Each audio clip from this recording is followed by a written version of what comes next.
30 ஆண்டு காலமாக பாரதிய ஜனதா கட்சியில் இருந்தோம்.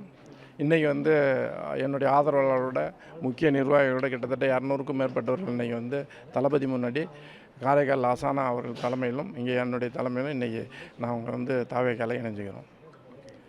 விஜய் அவர்களுடைய கட்சியில் இணையணும்னு எப்போ முடிவெடுத்தீங்க? என்ன ரீசன் பாரதிய ஜனதாவிலேருந்து வெளில வரும்? நான் எதிர்பார்த்த புதுச்சேரி அமையல. ஃபுல்லாக ஒரு 30 ஆண்டுகள் பயணம் பண்ணோம், ஆட்சி வந்தது.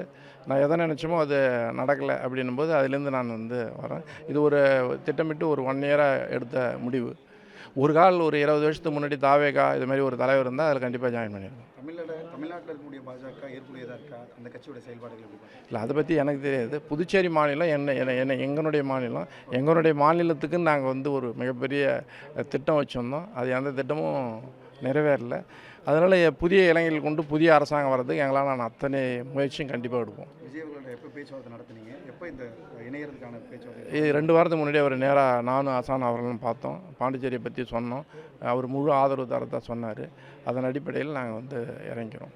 தமிழக வெற்றி கழகம் இப்போ தமிழ்நாட்டுடைய அதிகாரப்பூர்வ கட்சியை அவங்க வந்து தொடங்கி நடத்திட்டு இருக்காங்க, பிரச்சாரங்களை மேற்கொள்றாங்க. புதுச்சேரியில் அவங்க களமிறங்கிறதுக்கான புதுச்சேரியில் 30 தொகுதியில் கிட்டத்தட்ட பார்த்தீங்கன்னா ஒவ்வொரு தொகுதியிலையும் ஏராளமான இளைஞர்கள் என்ன ஜாயின் பண்ணிட்டாங்க.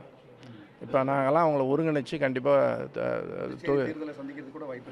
மிகப்பெரிய அளவில் புதுச்சேரியில் தேர்தலை சந்தித்து வெற்றி பெறத்துக்கு வாய்ப்பு 100%. 6 சுயேட்சை எம்எல்ஏ போனாட்டி ஜெயிச்சுக்கிறாங்கன்னும் போது அப்படி சொல்ல முடியாது. 5ஆம் தேதி வராரு அப்படின்னும் போது இன்னும் 5 மாதங்கள் இருக்குது. புதுச்சேரி சின்ன ஏரியா, தமிழ்நாட்டை கணக்கு பண்ண ஒரு தொகுதி தான்.